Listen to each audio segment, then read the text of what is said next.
Election commission যেসব rules and regulations প্রত্যেক দিন প্রত্যেক বেলা এক এক সময় প্রত্যেক ঘন্টায় পাল্টাচ্ছেন ওনারা, সেইগুলোকে কিভাবে লিগালি অতিক্রম করতে হয় সেটা আমাদের নেত্রী খুব ভালো জানেন।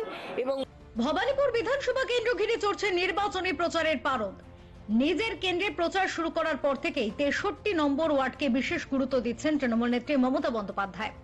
গত কয়েকদিন ধরে এই ওয়ার্ডে তার ঘন ঘন উপস্থিতি এবং জনসংযোগের ভিন্নধর্মী কৌশল রাজনৈতিক মহলে আলোচনার কেন্দ্রবিন্দু হয়ে উঠেছে। টানা দুদিন ধরে ওয়ার্ডের বিভিন্ন আবাসনে গিয়ে বাড়ি বাড়ি প্রচার চালান মমতা বন্দ্যোপাধ্যায়। সাধারণ মানুষের অভাব অভিযোগ শোনার পাশাপাশি উন্নয়নের বার্তাও তুলে ধরেন। তাকে স্থানীয় বাসিন্দাদের সঙ্গে চাচকতে দেখা যায়, যা ঘিরে তৈরি হয় বিশেষ চর্চা।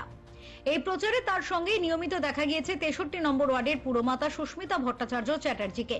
তবে বুধবার ছবিটা কিছুটা আলাদা ছিল। এদিন মমতা বন্দ্যোপাধ্যায় সশরীরে উপস্থিত না থাকলেও প্রচারের গতি কমেনি, বরং 63 নম্বর ওয়ার্ডের বিভিন্ন এলাকায় স্থানীয় বাসিন্দাদের নিয়ে সামনে থেকে নেতৃত্ব দেন সুস্মিতা ভট্টাচার্য চ্যাটার্জি। তার উপস্থিতিতে তৃণমূল কর্মী সমর্থকদের উৎসাহ ছিল চোখে পড়ার মতো। সব মিলিয়ে ভবানীপুরে জয়ের ধারা বজায় রাখতে 63 নম্বর ওয়ার্ডকে যে বিশেষ গুরুত্ব দিচ্ছে তৃণমূল, তা মমতা বন্দ্যোপাধ্যায়ের সক্রিয়তা এবং সুস্মিতা ভট্টাচার্য চ্যাটার্জির নেতৃত্বে চলা প্রচার থেকে স্পষ্ট। আমরা পুরোপুরি প্রস্তুত, 110% প্রস্তুত। দিদির জন্য আমরা একদম মাটি, আপনি যেটা বললেন মাটি আঁকড়ে পড়ে আছি, আমরা মাটি কামড়ে পড়ে থাকবো। আমরা 1 ইঞ্চি জমি কাউকে ছাড়বো না। এবারের নির্বাচনে কার্যত হাই ভোল্টেজ একটা জায়গা কিন্তু এই ভবানীপুর। একদিকে যখন মুখ্যমন্ত্রীর জন্য আপনারা গলা ফাটাচ্ছেন, দেখুন আমরা কমপ্লিটলি প্রস্তুত দিদির জন্য ফাইট দেওয়ার জন্য। ফাইট শুরু হয়ে গেছে। আর সত্যি কথা বলবো, এটা ফাইটের কোনো ব্যাপার নেই। যে জিতে যাবে, কে জিতছে, কে জিতবেই, তার আবার ফাইট কিসের? আমাদের কিছু ইলেকশন ফর্মালিটিস ফলো করতে হয়। তাই জন্য আমরা যেমন মিছিল করছি, আমরা স্ট্রিট কর্নার করছি, র্যালি বলুন, যাই বলুন আপনারা, এগুলো অল ইলেকশন ফর্মালিটিস। এই ফর্মালিটিস আমরা নিশ্চয়ই 101 বার করব, আনন্দে করব, আড়ম্বরে করব। কারণ আমাদের নেত্রী, আমাদের মুখ্যমন্ত্রী আবার চতুর্থবারের জন্য উনি আসছেন। আমরা তাকে অলরেডি জানেন আমরা যে তিনি এসে গেছেন বলতে গেলে, আমরা সেভাবেই আমাদের মনোবল আরো চাঙ্গা হয়ে আছে। তাই জন্য আমরা খুব মনের আনন্দে উনার হয়ে যে কোনো কাজ করতে আমরা ছুটে ছুটে রেডি। আপনি দেখলেন আজকে আমাদের মিছিলটা ছিল আমাদের সাদার স্ট্রিটের মোড় থেকে। আমরা আমাদের লেনস অ্যান্ড বাই লেনস গলিগুলো, বিজাগালি স্ট্রিট, কিড স্ট্রিট, এগুলো সব ঘুরে কলিন লেন হয়ে কলিন স্ট্রিটে এসে আমরা মিছিল শেষ করলাম। কি লাগছে আপনাকে এই ইলেকশনে, যেভাবে কাড়াকাড়ি? খুব আনন্দ লাগছে, গাড়ি, আমরা খুব আনন্দে আছি। কারণ আমাদের নেত্রী জানে যে কিভাবে সব রকম উল্টো পাল্টা যেসব ইলেকশন কমিশন যেসব রুলস অ্যান্ড রেগুলেশনস প্রত্যেক দিন প্রত্যেক বেলা এক এক সময় প্রত্যেক ঘন্টায় পাল্টাচ্ছেন ওনারা, সেইগুলোকে কিভাবে লিগালি অতিক্রম করতে হয় সেটা আমাদের নেত্রী খুব ভালো জানেন। এবং উনি যা বলেন আমরা অক্ষরে অক্ষরে ওনাকে সেটা আমরা পালন করি।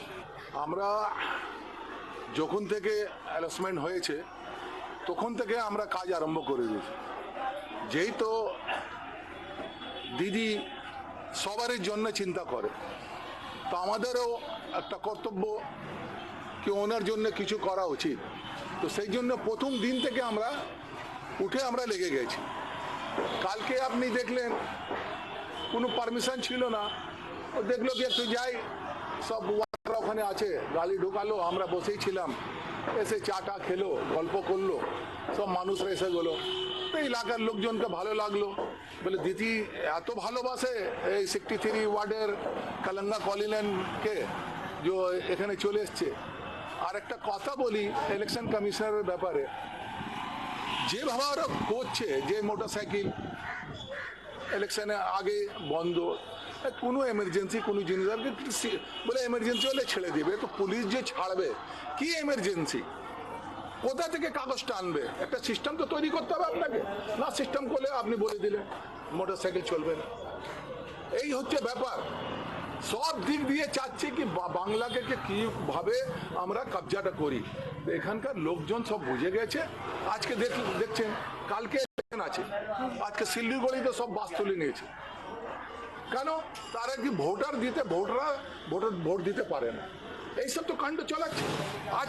আজকে দেখুন আপনি কি অবস্থা, বাচ্চা সব ছেলেরা ওখানে মুর্শিদাবাদের সব ট্রাক করে আসছে ওখানকার সব কর্মীরা।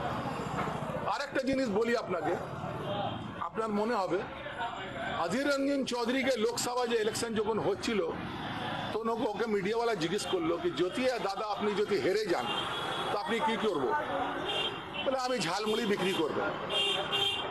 তো সেই এক্সাম্পলটা দিচ্ছি কি এই ঝালমুড়ির ব্যাপারটা নরেন্দ্র মোদীকে সেদিনকে দেখলেন যে ঝালমুড়ি খাচ্ছে। তো যে অবস্থা না অধীর রঞ্জন চৌধুরীর হয়েছে, এই অবস্থাটা নরেন্দ্র মোদী সরকার, বিজেপি সরকার বাংলাতে আর নজর আসবে না। অমিত শাহ বলেছিল আপকি বার 200 পার, আমরা স্লোগান দিচ্ছি আপকি বার বঙ্গাল সে পার, বিজেপি।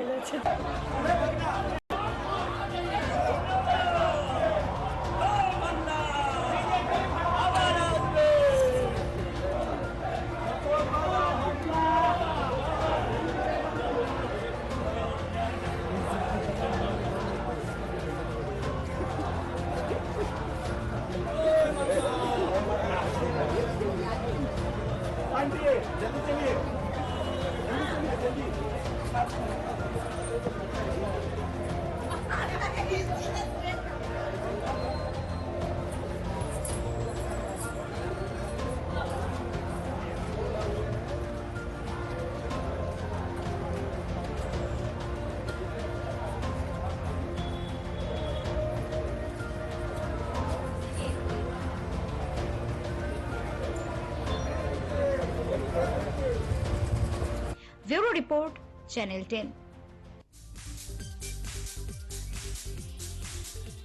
অক্ষয় তৃতীয়া শুভ লগ্নে